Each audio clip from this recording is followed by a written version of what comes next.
Peter, could you describe this landscape to us here of what it was like before you started putting in your structures? Sand. Sand. Mm. Any timber? No. So it was rapidly... There was the big trees were still there, but none of the small trees, obviously. But the big trees were there, and basically it was sand. Had it reached the bedrock? No. We still had about 4 metres of sand running over the bedrock. And so most of the things that are constructed here are sitting on sand. There was no excavation down to the bedrock or anything like that. So what was the first process that you went through here? Throw rocks into the creek in a pattern that caused this de-energising system to work, and that's really being excellently demonstrated. See, the Australian landscape has 2 fundamental requirements. It must stop the head wall cut starting, and it must have an unlimited maximum without an increase in velocity on the ground. You know, the surface velocity happens, but what it did was create a bed of slow-moving water at the interface between the grass and the soil, and the big floodwaters ran over the top of that, so it sort of created a natural road, which is what we go down there, we'll look at, you'll see the natural road that the water ran on, and then as it rose, it sort of kept changing the pattern of water and mixing it until it got a metre off the ground, then the whole lot went straight through. It's an amazing system. But the secret of that working was that when the big flood did come, the whole landscape was already hydrated and full of water, so then there was nowhere for the headwall cuts to start. Well, the simplest way of identifying that was the rivers were perched, the water was carrying the sediment, so that grew faster than the rest. Obviously there were wetland systems where a step was able to develop so that this pattern then could be developed. Without that stepping system, obviously it doesn't make sense. The water could never get into the stream. If it's running away all the time, of course it's never going to make a stream. But what it did was, at points like this, which we'll demonstrate, the water's running away, then we go down and it comes back in again. Yeah. But that was the mixing process that prevented erosion.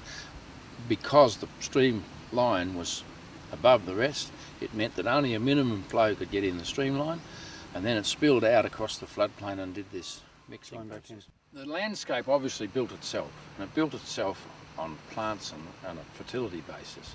But clearly, if we put it back the way it used to be, like if you were going to repair a person's body after an injury, it's going to work a lot better than if you start stitching things on all over the place. And I often say, the example I try to examine, if we took your kidney and attached it to your ear, it would work, you know, but if someone gave you a smack under the ear, you'd have a very serious kidney problem. And that's sort of what we're doing to the landscape. Yep, I've got the picture. So when you came here, you said, is this spot here one of those junction spots? This is actually, yeah, some of the main functions, of course, where a stream meets another stream, this de-energising thing is critical, obviously, because unless it's turned against the flow, that there is no way that, irrespective of what storm occurs, that there could be a balance. But as soon as you turn water up against the previous flow, it means it's pushing water up that then comes back. So it's an immediate balance. I mean, it's a brilliant system. If you could have thought it out yourself, you would have said, wow, you know, I'm not a bad engineer.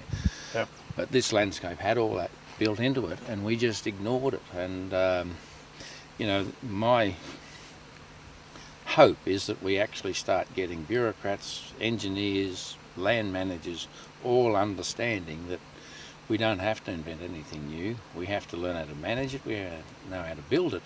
But even the way they're built is better than what we've been doing. Yes, so it's reading that landscape. Absolutely, and the plants working particularly. With it. Yeah. The plants are the engineers and the builders and the...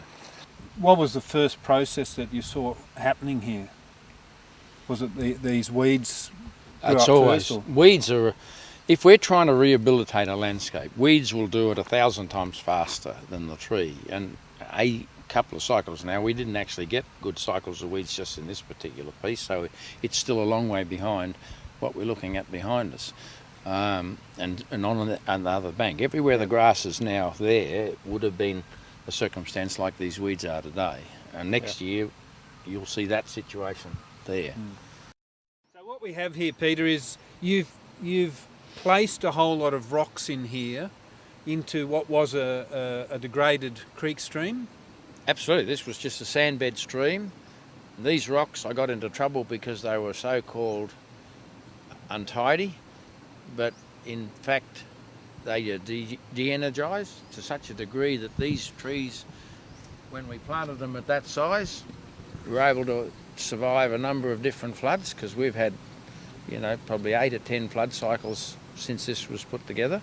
Yep. And without this, these trees would get torn apart. And what is happening, it's causing this water at that level to be so stirred up that it's got no energy, and then the big floods run on the top of that, you see. That's what we're looking at here, and you'll see a little pattern of it when we cross just another 10 yards away. Okay. What I find fascinating here is how much vegetation has been caught in these rocks here. We can see like a little beaver dam here of twigs, and it's full of ash and charcoal and eucalyptus and all sorts of things that have been caught there. So what's the process that's going through there? Well, I like to quote a scientist, Hakai Tan, and he said the Australian landscape was a stepped diffusion system of broadacre hydroponics. It floated stuff to the high ground, it got caught on the high ground because that's where the energies meant the water was breaking away and leaving it. Then every flood like this is filtering through that and feeding everything else below it. And that's exactly, it is the most amazing system. And there it is, it's sitting right there. So what you're saying there is that all of the carbon that's been washed down and caught here will then break down, and we've got now a full pond of water behind us here that is seeping off into the landscape, taking nutrients out into that landscape and feeding the entire valley. Yeah, and even in the mainstream system, this one is feeding down, and we'll go to the next one in a little while, and you'll see that's then putting it onto the landscape. So, you know, this chain of pond system, if one pond wasn't doing it, the next one did. Okay. And as we design contour systems in the landscape, we just reproduce this process, which you see So here. in simple terms, instead of all that nutrient and all the water racing down in the drain that we had before, it's now caught here and feeding the whole landscape naturally. Yeah, we had this flood. You can go either side of this place, and virtually nothing was trapped. I've had scientific opinion that 2 million tonnes was trapped in less than 7 kilometres of streamline. So when you're talking about sequestering carbon and then growing, because this is now the trigger for the next cycle of carbon accumulation, we stopped one lot getting lost, and we've got another lot happening. We can see the flood event here, rubbish caught in these trees quite high up. So the next flood event is going to actually slow the water down even more. Oh yeah. See, you can't wash away a piece of organic material with water, you know, but you can wash soil away every time. So as soon as you can cover the soil with organic material and hold it with a few roots, you basically create a erosion-proof layer. Stronger than any concrete. Well, it moves. You see, you realise a flood comes into here, there's millions of tonnes on this side before it gets to that side, and even so, when it drops, there's still millions more tonnes here than there is on that side. So the ground is pushed down. I mean, you get around big earth-moving equipment, you can feel the ground shake. It does shake when a flood happens as well. So when you've got a solid concrete structure, it's not going to stay there. It needs the roots to let it move. Yeah. The way I understand it also is, as a flood event's coming through, if you've got the structures correct, there's water coming up from underneath. That's that is protecting. That protects it as well. It prevents the grass from dying, and it's another de-energising, because it's water against water, very slowly moving, but when the water goes over the top, just at that interface, both waters are going the opposite direction. So there is a de-energising factor in that in-ground water. And that's converse to if you had a solid dam there, Yeah, you wouldn't have the water coming back up underneath. And unfortunately, a lot of the so-called professionals are doing exactly that. They put in geofabric to cut off the water supply, and it becomes vital to the whole landscape function. And yet, you can't seem to tell them that that's the case. We're hoping you can show us. I can show you, there's not a problem. We're looking at it here, and we can look at it in every site. There are no exceptions to that rule. Now, also in this structure, you've planted some willows. Yes. But they're not looking all that healthy right down in there because they're getting grown out by the... Well, you know, 3.5 years ago, this was all willows. 4 years ago, this was all willows. We did plant some of these older casuarinas, and they were not young trees. They were sort of 3 or 4 years old when we put them in. That's why it makes it look like. But they've just taken off. Now suddenly it's all casuarinas. And basically, you can see the willows are going to get wiped out. And I'll take you to examples where that is already more advanced. You haven't poisoned these willows? Or chopped them down?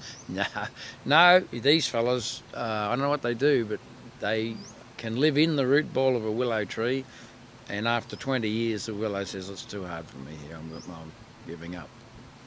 But we'll go and see where there is a progression, amazing progression, where it does say, we all grew this year and we all grew this month, and so it goes through, and it's sitting there where they've all, you know, a little rain event happens and a whole lot grow, and then another one and another lot grow, and so.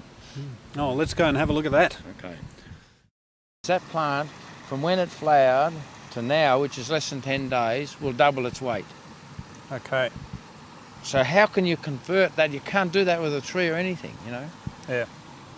And that plant can grow 12 feet high. And that's why people don't like it. And it'll do it in 10, like it'll double its mass from a plant that was sort of 8 feet high to 12 feet high, and double its mass in 10 days. Yeah. And you see it's got an amazing leaf. It's very rough on the back. You can feel it. See how rough it is? Okay. That means it traps a lot of moisture, it traps a lot of atmospheric things. It's a processing factory because it's so rough. Yep. And it produces a smell that looks, you could walk into a hospital and smell it. All right. You'd think it was healthy just to smell it, wouldn't you? Yeah, we spend $4 billion trying to get rid of plants like that. Okay. So what you're saying is that that can take more CO2 out of the atmosphere and process it and set up an environment here for the trees to grow. Well, let me just show you. We do all this assessment in a proper scientific way, which is time and space. How much space is it occupying, and how long is it occupying the space? What I really want to show is that, see this space he's occupied, that's all it is, and all these other plants, he hasn't affected in terms of productivity. And this plant's growing healthily.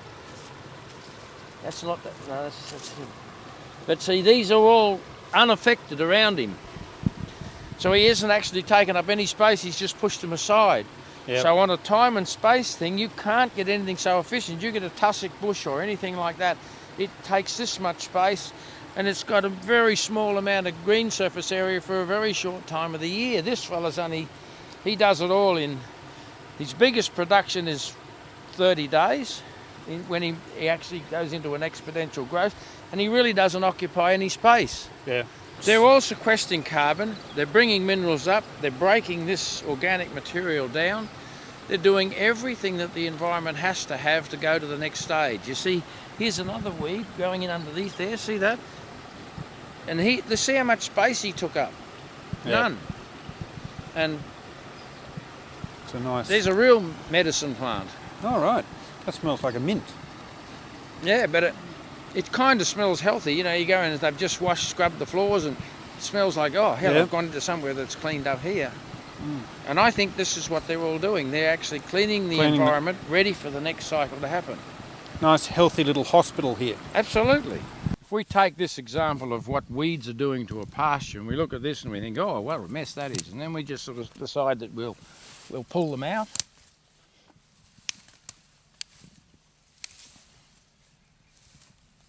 There's a few in the background. Martin, maybe you'll just pull those couple out.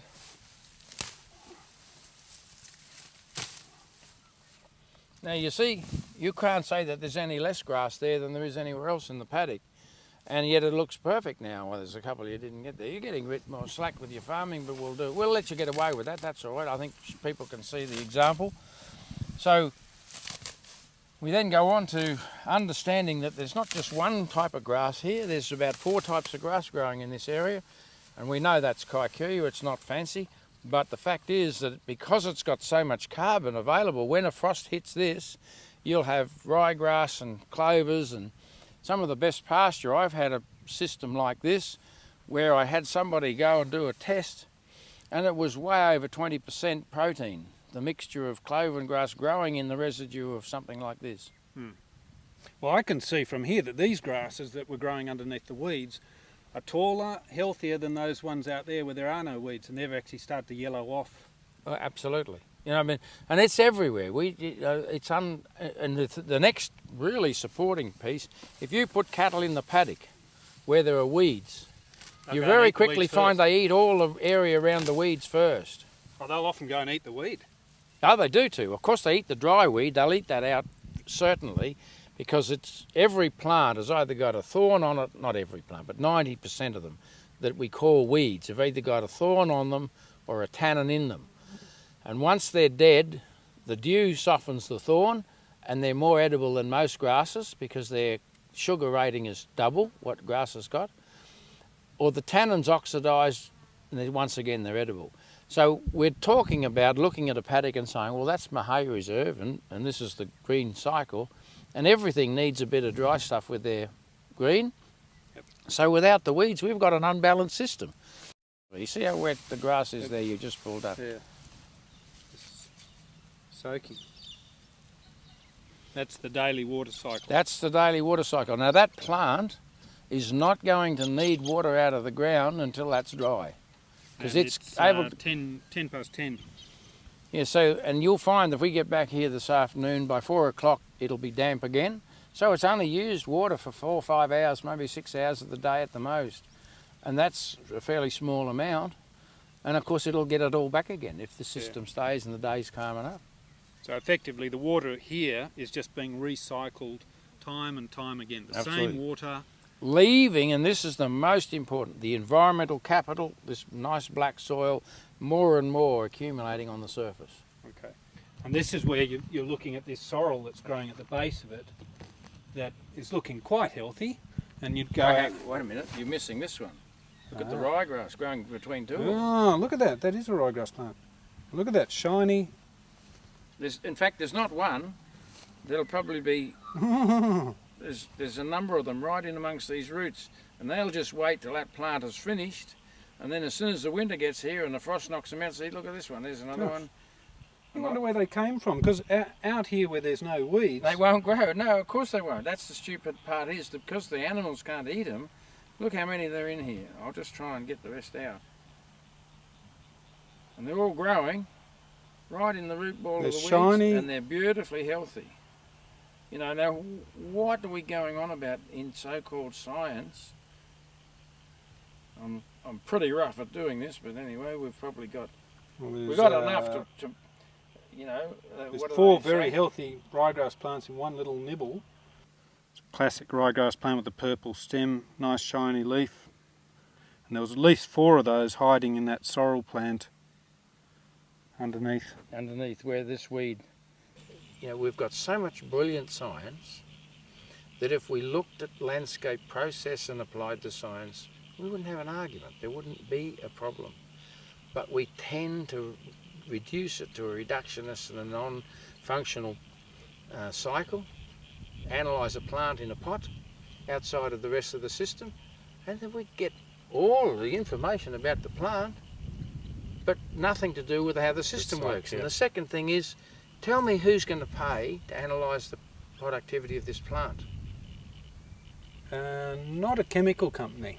No, not a farmer, because he's been spending all his life trying to get rid of them, and so nobody. We don't even go to the problem unless we go and looking at the environmental laboratory. Yeah. We can't understand why, and no one's going to pay. That's the problem. Yeah. Standing up here on this structure you've put in, there's obviously a lot of energy in that water there. And what do you see happening here? The object of all these is to get as much water as possible going in here at a different speed. So as soon as it starts to link up, it just goes water against water, and you just go 2 yards and there it is sitting almost still. So unless you had that, this would roar through here and the plants wouldn't be able to withstand the force of that, particularly if it went on continuously. But clearly these plants won't be affected. So the secret's to having this water coming in on a different angle? As the flood rises, these patterns get more profound. You can't have just a single straight line. That's why all these lines are across the flow. Okay. And that means that as it rises, every bit of water that falls into that area is at a different speed. And that means that all the energy's dissipated like that pond demonstrates. It's just not going anywhere.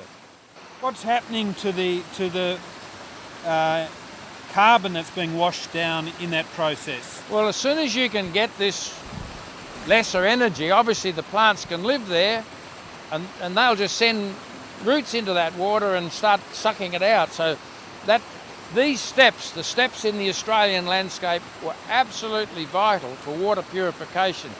You see, this would stop flowing, but there'd be still a subsurface flow, which meant that they would, because of the speed at which it's creeping through them, they would purify the water in this little distance every time there was a rain event. Okay.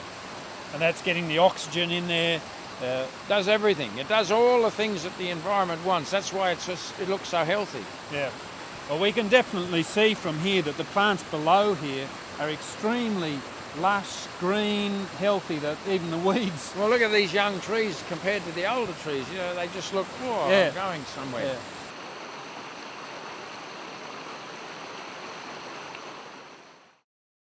We're out onto the floodplain here. The water's been slowed down, and your weir there has allowed the water to start coming up in this floodplain. The Australian floodplains were grass-covered dams. That's what we're looking at. We've got a little bit of a hollow here. That's the water level across the whole of this.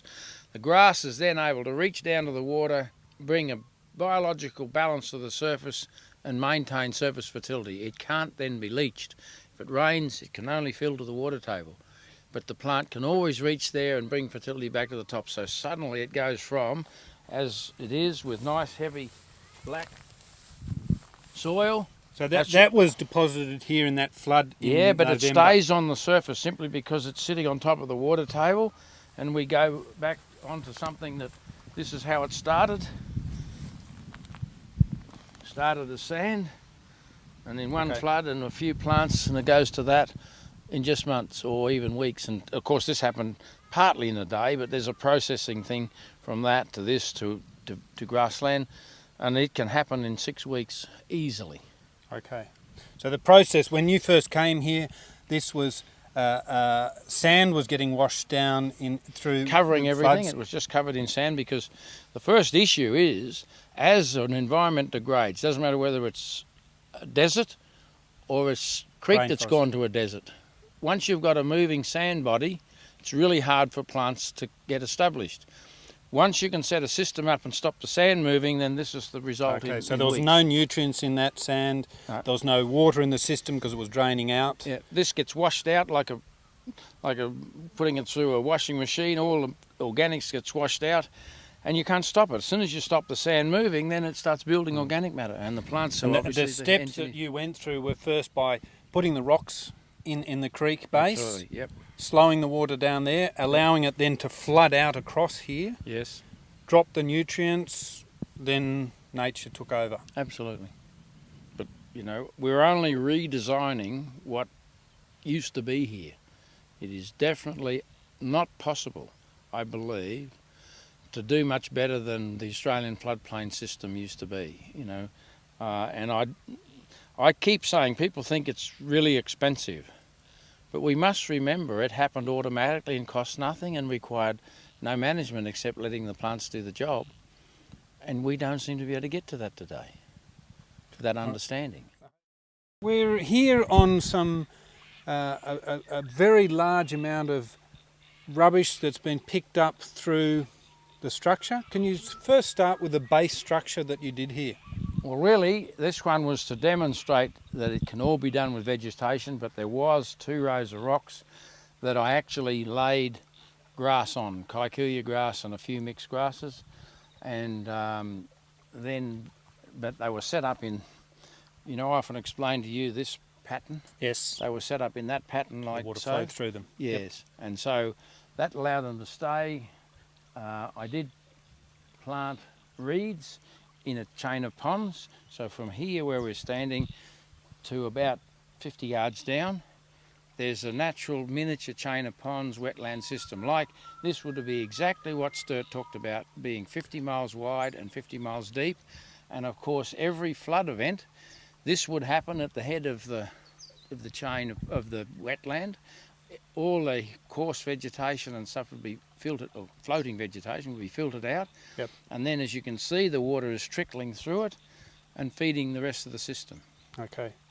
And so we've got now a mass of weeds starting to colonise. This is over a metre and a half deep now. This I can feel as we walk on it, it's very spongy. And now the weeds and that are growing, and obviously trees love it. They don't, and these have been buried. They've been buried a metre and a half or more, those willows.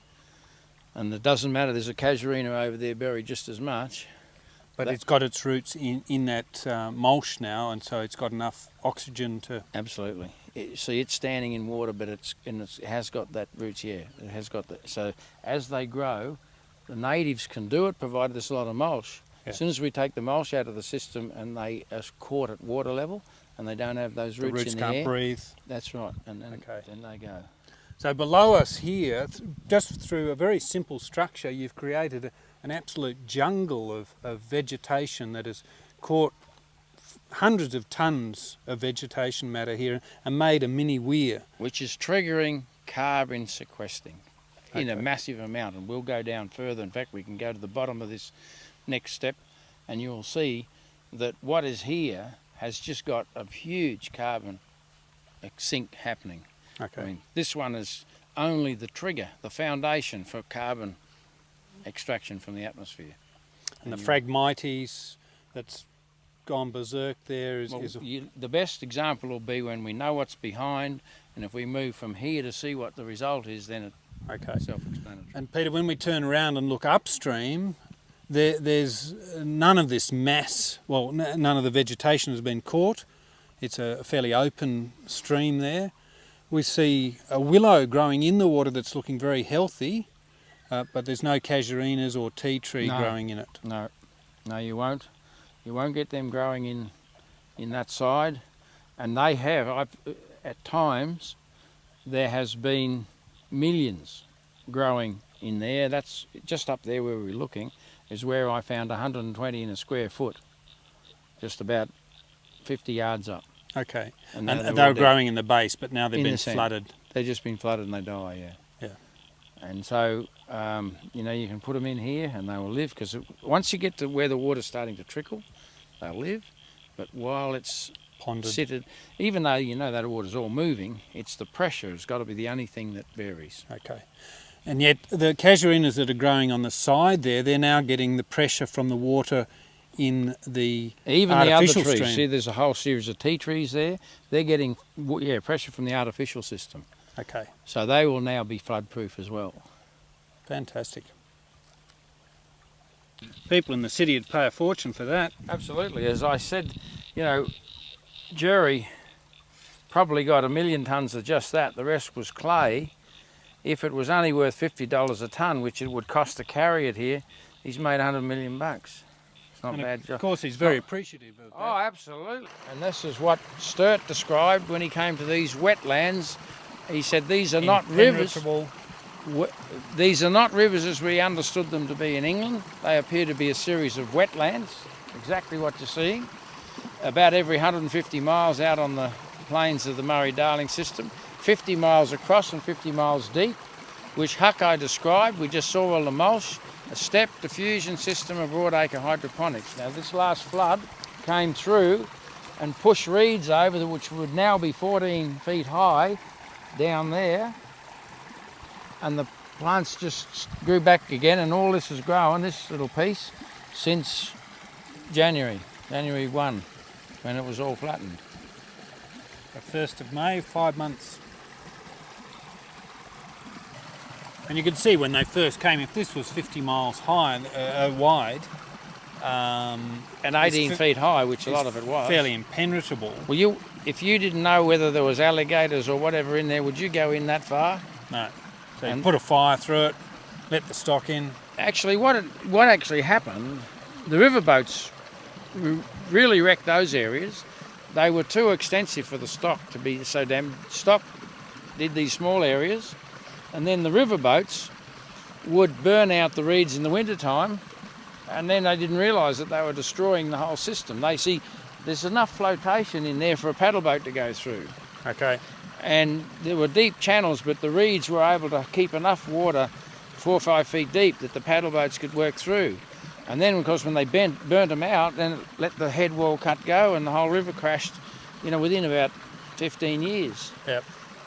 What's the difference between if you've got a plant system doing this as opposed to going and building concrete weirs? Oh, hush. There's no way that, because it moves, it's just that huge change between wets and dries that the concrete, you could design stuff that would go in, but you have to know what you're doing, and you can use rocks, but the plants, we can show the plants do it themselves. And that what they're doing is solving all the other environmental problems we've got. Salinity, rocks, weirs are only going to marginally change that. They do change it, but they don't change it enough. So we're getting agricultural products every day. Yes. We're fixing the carbon problems in the atmosphere. Yep. And we could very easily improve landscape productivity to up to 20 times as much. So we then produce 20 times as much in sort of a fraction of the area, even 1/10 of the area. And so we've then got the rest of the landscape photosynthesising. And when you talk about this today, people don't understand that this stuff is able to happen. We're here in another bed control structure. How did you construct this one? This is just a few rocks across the system. Originally I planted grass on it. You see the clovers, everything's growing in here. Few willow trees there and there. And I've had it said to me that you couldn't get reeds and willows to grow together where they shade them out. Well, I'm a bit confused. Did you plant this willow? I don't know, somehow it grew there. I was around when it grew. Now behind us here, in amongst all this unbelievable growth, there's a few rocks in there that is directing water underwater. But in a flood event, what would happen here? Oh well, these reeds would just lay over this little path we're on and absolutely protect it, because nothing would happen in the bed of the stream at all. And so it is for another 2 kilometres down. And that's being fed, of course, by where we started. And although we did do a little bit of manipulating to plant these up when they first started, this stuff I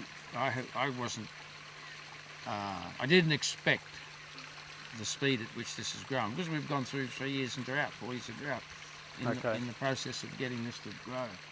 So a lot of the last 3 years, this Widden Brook has actually stopped flowing? Yes, 3 times we had it got down to just ponds, just enough to keep a few aquaculture systems operating. But I mean, the rest of the Widden Valley had no water in it at all.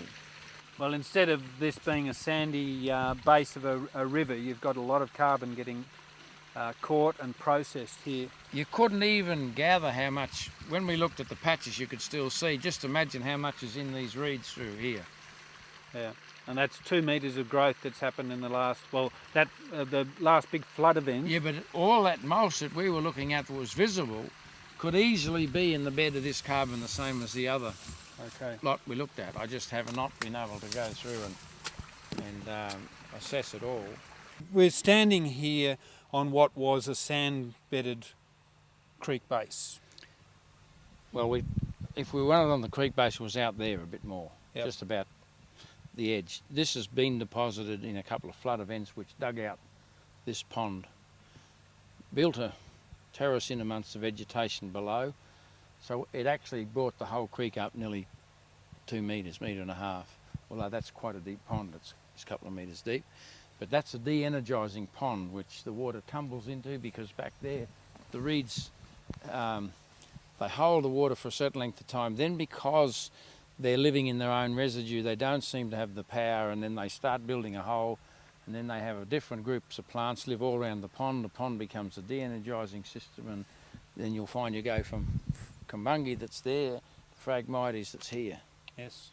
And this is all naturally Absolutely, set up. it's how they set themselves up, yeah. Because you've created the Once you stop the sand moving, obviously then these natural processes can start. Well, yeah. When I say the sand moving at a level where it used to overrun the plants all the time. Peter, we're now just below that the bridge, and what we're here is looking at a floodplain fairly similar to the one where we had that irrigator, just a little bit higher. But the difference is here it's all lush. It's actually had to be mown, and the grass and weeds were getting that high. And you've got your takeoff runnel bringing water higher into the landscape. Absolutely. See, this just creates that water table. Once the water table's there, the change is dramatic, the costs are nil, and the productivity goes up tenfold. And this is actually a point where it's actually spreading even wider, and when we get 50 yards from here, it's actually right on top of the floodplain, this same water, whereas, you know, we're looking back there, it was stepped right down. So where we're sitting here, the water now is probably 2 metres above where it used to be? 2 metres above the bed level, easy. It's a bit more, it's 2, nearly 3. And when you've built this structure here, there's not a drop in the gradient, you've got it level? Yes, it is. There's a little bit of a drop right at the top end because we have a restricted area to get it out. So there's a little bit of a drop there, but once it's flat, the wider you have it, the more water can move in the top layer, and that's the piece that even if the contour itself is a metre deep, it means there's a metre fall because it can drain out. It's just what you know, how you design the exit of it. Okay. How much. And along that contour bank, you've got areas on the curves that if there's a flood event, they can flood out. If there's a major storm event that overloads the high banks, yes, it floods out at these points, so we can run with a freeboard of in just a few inches. Peter, we started off early this morning, and we started off on a babbling brook up the top there, that roar of water going over your first structure. We get down here and I'm going, well, where's the water? The sponge is still filling. Right. That's all it is. Well, it's phenomenal. I mean, we've just walked through this 3 stages of casuarinas. We can see these tiny little nursery ones here, 100 mils or so high. A couple of years ago's growth and 50 years ago's growth. And then when we pan down there, we see what it all was like. That's right. That's what it was all like, yep. In fact, there's still residual fertility getting through this, and so that's got a lot more grass. If you just go another 5 or 6 k's down the creek, it'll be just sand. There'll be no grass. Just a wide open sandy stream, yeah. Stream. Well, there ain't no water here. So if we want to be in that forest like we were just in there, down there in a few years' time, what process would you go through? We'd have to jump a bit. Almost automatically it'll spread into there. But if we were sort of talking about another 2 kilometres down, you would have to get the reeds established, a few rocks and logs in the system, start another step, which I will have to do, because I don't want a head wall cut coming back through the system, and this one is probably reasonably secure, but I like to have a couple of backups. And so we would have another repeat of what we've got here. From there. So you'd start down the bay. Now you've got this secure above, and you've got a system coming through. That's right. You'd start down the bottom and the two will join up. They'll join up, yeah. And then eventually this will be like we were in just up there, a mass of casuarinas. The main thing is that this will grow, like we were looking at how dramatically it's grown. See how deep the banks are here, and it's down there to within half a metre of the floodplain. Once it gets to that, only the present channel can let water through, and that'll get heavily invaded by water plants, and then we'll get a trickle on the floodplain. Now, people don't realise that in a really big flood, water that's a kilometre wide and a couple of inches deep is 10 times as much water as would have ever gone through even this eroded channel. And we get fussed about putting a few trees in an eroded channel, probably change the potential by 10 or 15% at the most, usually only 3 or 4%, even willows in a stream. What we never realise is just how much water is involved in those floods that flood everybody. Yeah. And the change in the streamline would probably make a difference to the flood head about that much, you know, Okay. instead of getting, you know, the house flooded a metre deep, it's a metre and a couple of centimetres. It's the only difference. Yeah.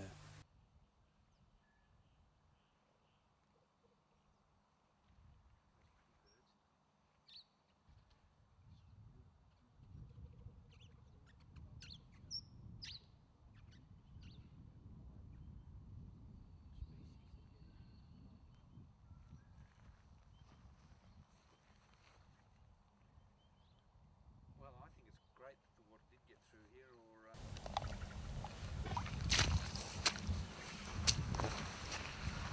If you go and get the one, it is slightly stained, but you get the one out of that came out of the tap, and it'll probably be darker than that. and that water was quite stained in the ponds just up there before it flowed through. It's a lot better than the water we're getting out of the tap, because see, it's coming from 18 feet down.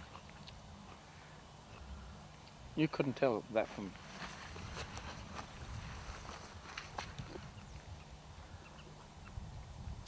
It's like a good wine, it's too good to spit out. Okay, Peter, we're down at the bottom end of the Widden Brook here. We're maybe 10 kilometres below Barramel. Yeah, we're actually less than a kilometre from the junction with the Goulburn River. We're right next. And we're looking here at the incision that the Widden Brook has eaten into the landscape. That's right, yep. It's just amazing the amount of soil that has been moved from these areas. Amazing. So we're looking here maybe 8 to 10 metres that has been washed away. That's right. Peter, it's hard to believe we're in the same creek system that we've been in the last 2 days up the top there. This doesn't look very healthy. It doesn't look, well, there's no water flowing. What's happening here? Well, we've gone from a part of what Australia was a magic country, to where it's become what it's becoming. And unfortunately, I've travelled from Avoca to Townsville in the last 2 weeks, and this is some of the best of it. So all the stories of the death of a system and the regrowth of a system is written in Barramel as clearly as any I'd ever want to see. And you've got aerial photographs and photographs of the Barramel system looking exactly like this. Absolutely, yep.